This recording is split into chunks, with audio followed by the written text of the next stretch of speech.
Remember last year's amazing trip? That cute first birthday party? All those photos, all those memories can be freed from your phone with a Shutterfly photo book. Rediscover and share your favorite moments with those you love. You'll be amazed how easy it is to make a photo book with Shutterfly and enjoy it for years to come. Get 40% off orders over $29 with code POD40 at Shutterfly.com and make something that means something.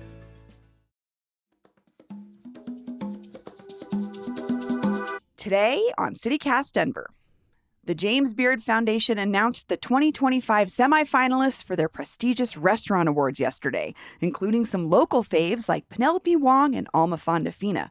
But there was one conspicuous name missing, Bruto, the Michelin star winner that's usually at the center of all the Denver food hype. So today, we're sharing a conversation me and producer Paul Caroli had with one of our favorite returning guests last summer about why that might be. Jake Brown is a former fine dining server, and when we had this conversation, he had just published a brilliant critique in Westward of Bruto and the restaurant award hype machine. Today is Thursday, January 23rd. I'm Bree Davies, and here's what Denver's talking about.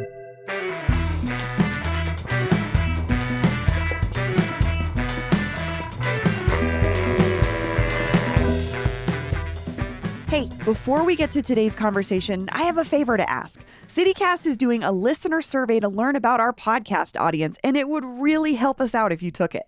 Oh, and if you know someone who doesn't listen to CityCast but should, share this information with them too. We want to hear from them. Please go to citycast.fm/survey to take the survey. It's only about 7 minutes long. I promise. We timed it. That's citycast.fm/survey. Oh, and when you take the survey, you're also eligible to win a $250 Visa gift card and some cool CityCast Denver swag. So just go to citycast.fm/survey and take the survey today. Thanks so much. Jake Brown, welcome to CityCast Denver. Thank you for having me. And producer Paul Caroli is also joining us. Hi, Paul. Hey, Bree. I'm so glad to be here. We got a great topic. Yeah, I think you two are perfect for this conversation. I am coming in as the dummy who doesn't understand any of this. But that's so flattering. I feel like I'm along for the ride. Paul, you're a foodie. I'm a foodie. You're a foodie, for sure. Actually, there's a show called The Sporkful I've been listening for years, sure. And he's like, it's not for foodies, it's for eaters. So and I've always felt like, yeah, that's me. That's you're more an me. eater? I'm an eater. Jake, are you a foodie? I don't even know what that term means anymore. I want to split the difference and be like, I'm a feeder, but that sounds totally wrong. I worked in fine dining for a long time and have always been an avid home chef, right? Like we were like early adopters of like sous vide and like a lot of the... Paul, I think you're similar. A little bit, yeah. Are you a kitchen gadget guy? I don't go for the gadgets. I've got a whole new adventure happening at my house right now where I was a vegetarian for 10 years. Okay. And now my wife and I have gone whole hog. By that I mean we bought a pig and have been slowly eating it. Whole hog. Yes, over the course of the year. We just did the liver a couple of weeks ago, and that was not great. But it's been fun. I love the veracity with which you dug in and were like, you know what, vegetarian for a decade, hog liver. I know. It's been a journey. It's been a journey for sure. That's a different show, though. Well, yeah.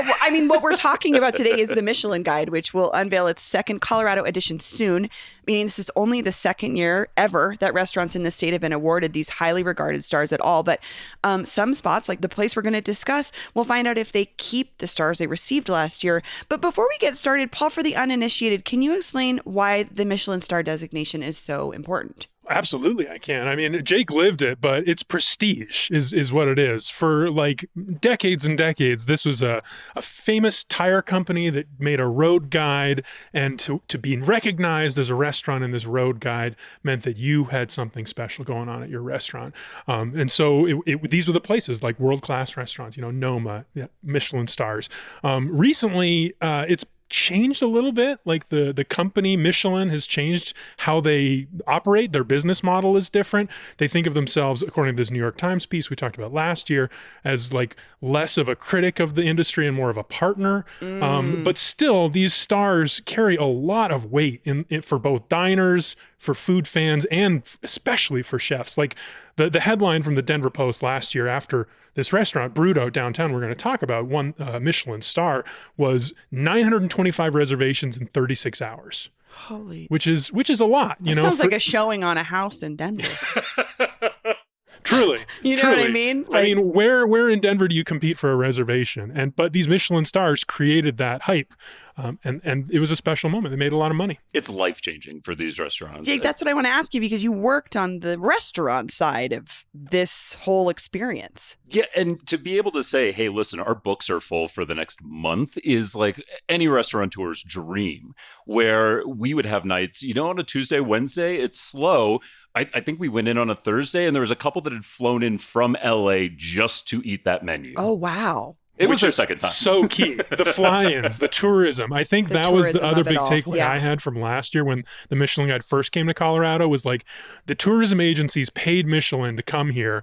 And a lot of it was about attracting international travelers because they spend more. When you put it that way, Paul, it reminds me of Visit Denver and other entities in the state that are doing boost tourism. And it's kind of like any other industry.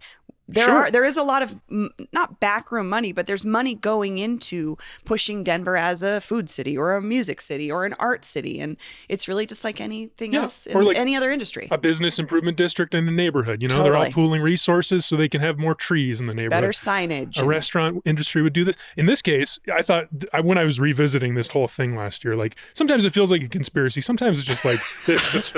But like ski resorts pitched in to get the Michelin Guide to come to Colorado, which I didn't realize. That is so funny to me. Think about ski town economics. If you've got a restaurant nearby, people are going to come to ski or go to that and ski. To be able to say we have a Michelin-starred restaurant just down the street from the resort that you can come to, like you're going to get the Davos crowd coming to Aspen even more often than they probably do. I don't know if Aspen is cool for those people right now. Is it? I don't know. Jake, rich people? I don't know. This is my thing. These are my people. That's why you're here. Yes.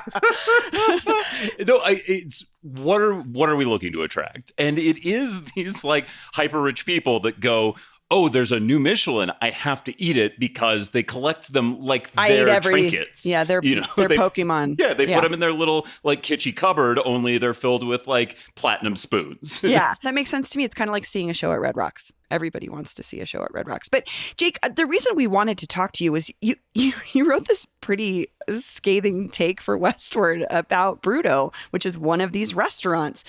What's your beef with Bruto? I don't have a beef with Bruto. Immediately, it's so funny.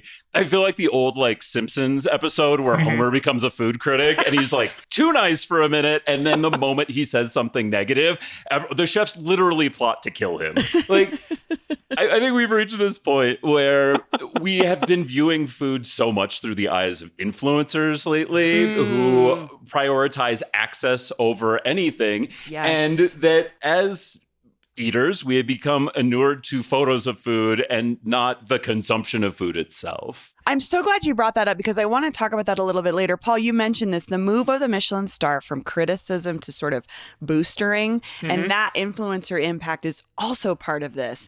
There's in industries across everything, the critic is being removed and the influencer is being put in there. I mean, essentially, Michelin has decided to become an influencer. Yeah. There is not I think they said the writing on the wall. There's not that big a difference from putting out a food guide and accepting money from the restaurants you feature to the influencers who allow themselves, to get paid to go make a pretty post about a Bruto or a Bossk or a Becken or one of the other 4-letter B restaurants that seem to be so good here. But Jake, let's just dig in. I don't want to like bury the lead here. What did you say about Bruto, or what was your take? What did you think about the experience you had? So I wanted to take my wife out. It was our 2-year anniversary. Nice dinner, right? Like a really, really special dinner. She's been working incredibly hard lately. And I had heard about Bruto. I actually told somebody to not go there before I even knew about it. I was like, what is this place? No, don't go. I've never heard of it before. 2 weeks later, they got a Michelin star. So he was visiting from out of town and nonplussed with my recommendation. So I was like, let's go out. And we just walked away from the experience going, wow, they're trying so hard, but it felt like they really prioritized sustainability, which is a goal that I admire, but that comes at the expense of the food at times. Say more about that. Sure. So what they try and do is really specialize in zero waste, that nothing gets thrown away, which means that you are having parts of a pea repurposed into the dessert. Like every atom of this pea is utilized somewhere throughout the course of the dinner, not always in places that I think make sense or that feel extra. And at some point you have to go, is putting all of this energy into saving a minute part of a pea husk really worth it? Like, what is our sustainability goal at this point? Paul, you've been to Bruto. Well, I went before the new chef. I think that's the key. Okay. The story, Fair point. It was great. I mean, I didn't have the similar experience to you.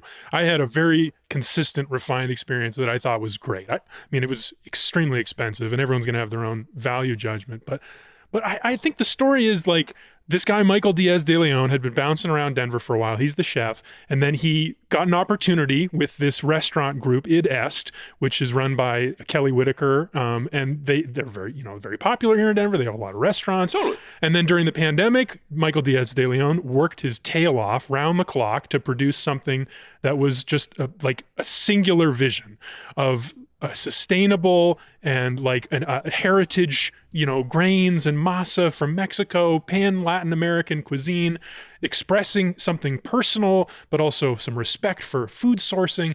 And then they got the Michelin star and he left because it was so much work. And you hear this from a lot of chefs that get the Michelin star. And then Bruto, Id Est, brought in this new chef that I think you experienced, Jake. Sure. Byron Gomez. Yeah, and noted football fan Paul Caroli will understand that. Yes. It's like you win the Super Bowl and then you have to bring in a new coach, and all of a sudden they're stuck with maybe some players that they didn't draft, and so they're thinking, okay, how do I put these pieces together?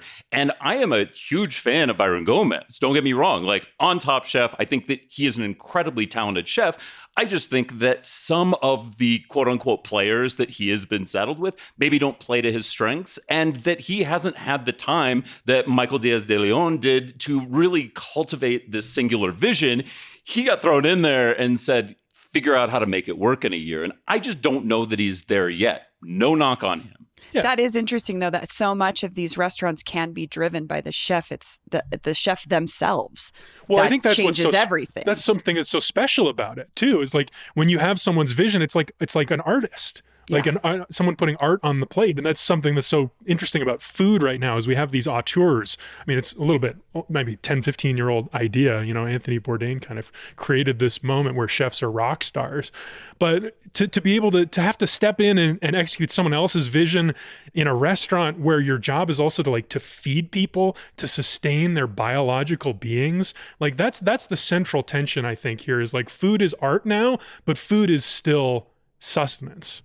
I don't think you're sustaining people with the pea. Yeah. Well, you look at their mission, and there are so many things that I believe the restaurant group has tried to kind of carry over into bridging old Bruto to new Bruto. So you have a lot of lacto fermentation. You have this focus on, Colorado milled grains, these things that feel like at times they're shoehorned into dishes, where on the flip side, you have, this very like the panoptic gaze that is the oven, the very known overseer that looms over the entire space, but it's very seldomly used in this menu. I mean, it's massive, but so little of the menu feels a la minute. It feels like a lot of cold courses. You get the, sourdough piatas that come out of there, and it's one of the highlights of the meal because they're using the space that they're in. Yeah, you were like, the bread here rules. And I was like, so does at the Olive Garden. So I'm understanding this a little bit more. And there it's unlimited. At Bruto, they ask you to pay for more bread. Do you plan your vacations based on whether you can speak the local language? With Babbel, language no longer has to be the barrier. I'm David Plotz, the CEO of CityCast, and I went to Mexico City a couple of years ago with my girlfriend, who's a native Spanish speaker. So I just let her do all the talking, like all of it. I adored the city, and now I'm going to go back in a couple of months, but with my college roommates, who are a bunch of middle-aged men, none of us Spanish speakers. When I was younger, I might not have been bold enough to do that, but now I'm not anxious because Babbel has me covered. Thanks to Babbel, I know how to order a taxi, how to give directions, how to order in a restaurant, all the small and useful bits of language that make international travel easier. Babbel's quick 10-minute lessons, handcrafted by over 200 language experts, get you to begin speaking your new language in 3 weeks or whatever pace you choose. and because conversing is the key to really understanding each other in a new language. Babbel is designed using practical, real-world conversations, especially the sort you need while traveling. Food, how to get places. Babbel's tips and tools are inspired by the real-life stuff you actually need when communicating. With a focus on conversation, you'll be ready to talk wherever you go. So I hope I'll see you in Mexico in a couple of months. Or, as we say, espero verte en Mexico en un par de meses. So let's get more of you talking in a new language. Babbel is gifting CityCast listeners 60% off subscriptions at babbel.com/CityCast. Get up to 60% off at babbel.com/CityCast. Spelled BABBEL.com/CityCast. Babbel.com/CityCast. Rules and restrictions may apply. This episode is brought to you by LifeLock. The new year brings new health goals and wealth goals. Protecting your identity is an important step. LifeLock monitors millions of data points per second. If your identity is stolen, LifeLock's restoration specialist will fix it, guaranteed or your money back. Resolve to make identity health and wealth part of your New Year's goals with LifeLock. Save up to 40% your first year. Visit LifeLock.com/podcast. Terms apply. Let's talk about the price, though. You mentioned you and your wife had dinner and it cost you $755, which is like half of my mortgage payment. So, but it gets to this issue that I don't know, that it's confusing to me with these awards. Is like, is this supposed to be a big deal to the average person who maybe can't access this type of restaurant, or is it just really for rich people and other chefs? So I do want to clarify that if you just did the dinner, no drinks, right? The base it comes out to about $320 with gratuity. There's a 22% included grat in there. So it's a little bit more comparable maybe to a nice dinner somewhere that's not a Michelin star. Right. Price-wise. You add on like any drinks at that point, and then, the upcharge for your optional bread that you do want to take home. Yeah, we definitely got a second order of bread when I went. It was great. Exactly. And so you come out of this and you go like, I truly believe that a nice dinner can be equivalent to a vacation. You are transported for hours somewhere else. And that, we're fortunate enough that we get to travel a lot for work. And so this was like, how do we do something in the middle of our hectic schedules that feels like a vacation? Right. And that is a way to celebrate our anniversary in a special way. And I think that what instead you get, at least in this experience, was that you were spending this money to feel really good about sustainability and all of the efforts that go into creating a zero waste restaurant without necessarily that translating to your taste buds. Now, I'm not saying that like we should have just gone to Cheesecake Factory and ordered one of everything on the menu. That wouldn't have been a qualitative better experience. No. But like, I also don't think I should leave an 11-course dinner going, I could eat. I'm hungry. Yes. I'm hungry. Paul, you brought up value judgment earlier. What do you think about this type of restaurant and related to cost and experience? Well, that's the whole thing for me is value. We've been talking a lot about the cost of living in Denver recently, how everything feels like it's too damn expensive. It's too expensive to live here. Everyone's leaving. And so when you think about a restaurant and value, it's a different kind of calculation than just like going for the best of the best. Like aspiring for a Michelin star for these chefs, like trying to achieve something really special, to be the Picasso of a kitchen. That's maybe that's worth something more. Maybe that costs more. That costs a lot in terms of like where you get the ingredients, the training that goes into it. It's a lifetime of experience. Whereas like good value in a restaurant is very different and very different for a customer. And like those are the kind of restaurants that most people go to most of the time. I think a Bruto is a very rare experience because it's so specialized. It's almost like the vacation. Yeah, I like that. That was a good metaphor. That's but really like, helpful. Good value at a restaurant. That's why I like the Michelin Star's new Bib Gourmand category. I think that's a much more interesting list of winners. And if that was also part of their change in business model, because they don't want to have this tension between like giving out more Michelin stars in more areas and then diluting the meaning of a star, because their whole value is this exclusivity. So they have these new categories where they can give themselves the opportunity to recognize more restaurants in the regions that pay them to come. and also be a little bit more useful for people. And maybe put a little bit of respect on those types of restaurants that are still And doing wonderful work, but they're serving a different clientele.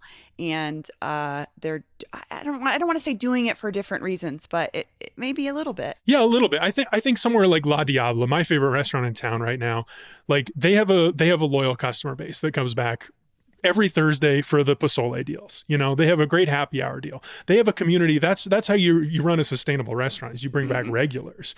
You know, somewhere like Bruto, what they're relying on is those international tourists coming once every 5 years and telling their rich friends. Or the local person who this is their one big thing this year. Yeah. You know, we're not going to go buy tickets to this we're not going to get the usual, you know, once a year we do a front row tickets to a show. Instead, this year we're doing a dinner at Bruto. Yeah, or Paul gets his 50-yard line tickets to a Broncos game. And Paul's dreams. Paul's dreams. I think one of the interesting things was that the feedback I received, more so than anything disagreeing with what I wrote, was just my ability to write it. That people did not believe that I was in any way qualified to eat there. Like one of, the chef's... so rude to me. That's weird. One of the chef's friends like harassed me on Instagram and like insulted my wife in my DMs. And like, it's like the level, this guy on Reddit was like, I'm sorry, but you writing about Magic the Gathering doesn't qualify you to do this. And I'm like... So you're like, excuse me, versatility? Excuse me? It's that fine dining is being so gatekept. And so it's not for the people that want to like talk about the experience they had once a year, because if you don't like it, you didn't get it. Yes. Yeah. But that's also the same for music. Yeah. Same. It's for like, oh, you fine don't art, like Can, you don't get it. I'm like, I always thought Can was boring. I'm sorry. Like, I don't want to listen to that record. Like, you know what I mean? It feels the same. I'm done explaining 100 gecs to my friends. Right. It's fine. Right. Like, it's something that's so interesting, because I did want to talk to you about the response that you got. And, we're all people that people call it content. We put out work into Are you a comment reader? I mean, no, actually, I'm not. Paul is a comment reader, and I am not a comment reader. Oh, yeah. Okay. Yeah. So, Jake's offering me a high five. We can do that later. But where does that play into this? Does that even matter? I don't know. Do you think? Did the chefs look at? They have to look at these things. They have to look at like your work. My wife went out to dinner last night with someone whose partner had recently opened a restaurant, and what they said was, I am dying for him to eat our food. I'm terrified of what he would say. I think that just goes back to this feedback loop of we have influencers who need to portray everything as good, and then people want to go to the capital G good restaurants, and nobody wants to talk about what the food is because access is so important. And being able to go there, be seen there, take your nice photos. Like I think that what chefs really crave is honest feedback, not just mean for the sake of mean. And if there's anything that somebody disagreed with in my review, I am open to that. I'm open to seeing where we were wrong point by point. But just this idea that like, well, food is intrinsically going to be good and it's all a matter of opinion. Sure. But I don't think that my opinion was invalid in any way. Well, the thing is, it is subjective though. And that's a part of the fun of it. Like you go in, you hype yourself up for an experience like Bruto. I remember when I went with my parents and my wife, it was like a special occasion. We wanted to go out to a nice place. We all got like a little bit dressed up for it. The service was an event. Phenomenal. It was an event. You got to, of course, you want to look good. A place like this is very fancy, but Denver doesn't have enough places that you can go and like, dress up and like feel that way about it. But yeah, we like got ourselves hyped for it. And then we put ourselves in the mindset of enjoying it, and we did. We had a fantastic experience, and like that was part of us bringing that to it. We played a part too.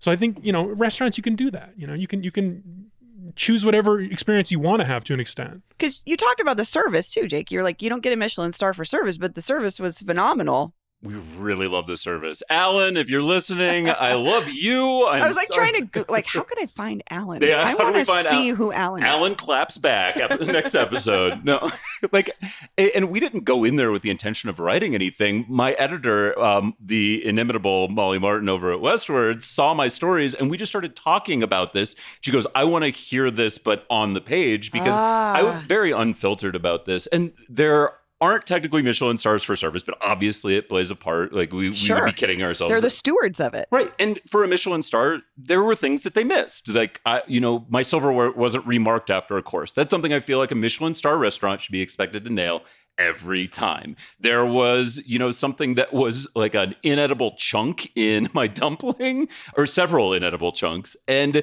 there was this big huddle in the kitchen about them trying to determine what it is. And I'm just like, here, take the chunks. I've got the evidence right here. You got somebody fired, Jake.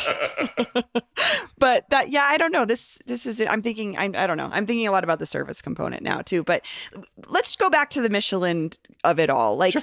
What do you both think about Colorado finally being on the radar of this big thing that says we're important in a certain way? It's still murky to me how it came here. Did the Colorado Tourism Board reach out to the Michelin Guide and say, hey, we would be interested in paying you some money in order for you to make a guide to our area? Or did the Michelin people reach out and say, we have identified Colorado as a great dining destination, and if you only give us a little bit of money, we would be happy to come and review some of your restaurants? I still don't know where that started. I've been trying to figure that out, and I don't know. But I think that's pretty important. As for what it says about our dining scene, not much. I think it's really more about like restaurants relative to other restaurants in our region. Like, because I don't think, you go to Bruto, that's not going to compare to a one-star restaurant in France. I just don't think you can make that fair comparison. These markets are different. Expectations are different. Culture is so different. Paul sounds like a comment guy now, because a lot of people are like, go eat a star in Portugal. It'll be like double the courses and half the price. Yeah, it's very exactly. true. This is a great point. It's just like within Colorado, within the regions that they have deigned to review, that where the tourism boards and ski resorts have paid them enough money, I think it's a really fun thing to talk about and a component of our food world that's fun to consider and think about how you make your dining decisions. But to me, it's not worth much more than that. On the flip side, if we take all of the financial implications out of this, all of the backroom scheming and conspiracies that Paul always trades in. My favorite. I think that anything that brings chefs like Michael Diaz de Leon, Byron Gomez, that caliber of chef, and that people can start working up through Denver's scene, absolutely. A net win for us. And honestly, I know how much that restaurants struggle in this city. So just getting to be a little bit more of a dining town, I think, is critical, because I feel like New Denver is searching for identity in so many ways. And I think that food is so important to a city. And that one thing that Bruto really did incredibly well was incorporate Colorado into the menu. You see the love for our state right there on the plate. And so to be able to cultivate that and bring in or have a goal for chefs to aspire to in our city is very important. 100% agree. This was a lingering quote from, again, last year's whole kerfuffle around this, from Bo Peritko, the chef at Molotov Kitchen and Cocktails, one of my favorite restaurants in the city. I would give them a Bib Gourmand if it was my choice. But he was like, it's kind of bullshit, but also it's a clarion call, for the chefs here to step up your game. Try a little bit harder, be a little bit more ambitious. Well, and everybody wins when that happens, when the game is stepped up. And I think this is part of the missing component of a lot of these worlds of art and music and food, is when we don't have the critical eye, we don't always get the fire under our ass to do better. And sometimes Denver has really struggled with that. Been like, we don't need to criticize anybody, we're doing great. And like, well, maybe our art scene could do a little bit better because we're not competing with anyone. And I think that's a great point, Paul. Yeah, it matters if you decide it matters. If you decide that the Michelin star matters to you. At the end of the day. If we see the same kind of like 925 reservations in 36 hours after the awards are distributed on Monday, then we'll know that it matters to people and that it's valuable and that it's working.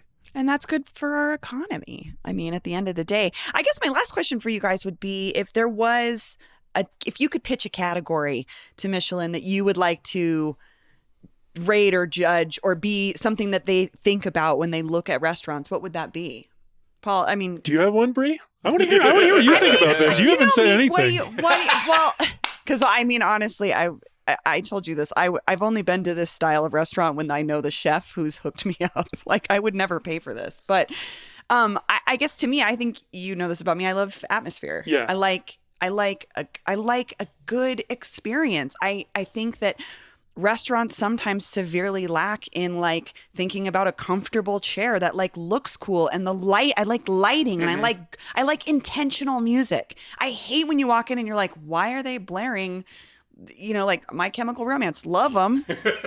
love them. It's too loud and it's not what I want to hear while I'm enjoying it. You know what I mean? Like, when the music doesn't match, that's what I would look at is you want the vibe. The vibe. I want to, and I want this the is, real. This is my pitch. Best vibes. Is it? But vibes category. And I have terrible taste in vibes. So, like, what would you say? Poppies. We agree about Poppies. Poppies deserves a Michelin star for vibes. I haven't. Well, it's a steak house in a strip mall, and it's like an old piano bar. It's dark. It's great leather booths. They have rice. They serve rice pilaf, so this is a fancy place. the best chocolate chip cookie in the city. You get a bag of them for $6 on the way out. Is this like in the mold of a like Bastion's Columbine style steak? It's kind of in between those two. Okay, great. I would say because it's also just a great bar to go watch a football game. Surprisingly, weirdly enough, isn't that agree. weird about it? It's because it's very dimly lit, but there's TVs, and they took the piano out. Unfortunately, you used to be able to sit at the piano. It was a bar. It was amazing, but it's like mid-price. It's between those two things, price point wise, and it's just kind of, I don't know. It's in a strip mall, so you can't. Great vibes. Domo would be another one. Oh, the Japanese oasis. Like, Domo, I don't know. There is nothing. It's not like Michelin style. Like, I don't know what the inspectors would think about a place like that. But I think that they would refuse the award too. I know Gaku Homo would be like, sorry, we can't accommodate that kind of level of fanaticism because he's like kind of a slow foodie guy, right? Yeah. I mean, I could see, but I think he could also get an award for just like intent, how he approaches the restaurant business. I think the Michelin people would say, like, we do think about this, Like, I think because there's this famous thing about Michelin inspectors that they'll put a fork on the floor when they're coming through to test a place out. They'll just like take a fork from the table and they'll put it on the floor and they'll test to see how long it takes for it to get picked up. I do that as well, but just so the fork reaches its maximum flavor potential. Oh my God. That sounds so offensive to me.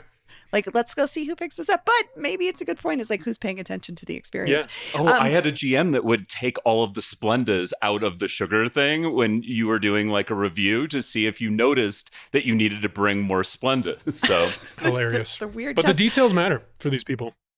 Well, Jake, Paul, thank you so much. This was really fun. Thanks, Brie. Thanks, Brie.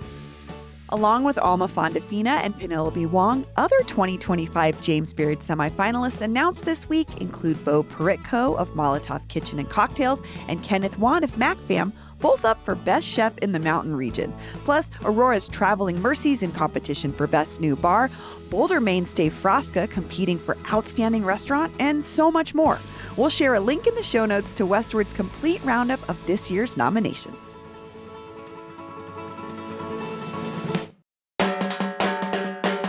That's all for today here on CityCast Denver. If you enjoyed this show, why not take a minute to tell your favorite food influencer about us? Rate the show wherever you get your podcasts and subscribe to our morning newsletter and learn more about us at denver.citycast.fm.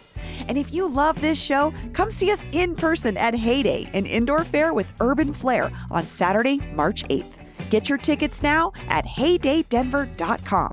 We'll be back tomorrow morning with more news from around the city. See you later.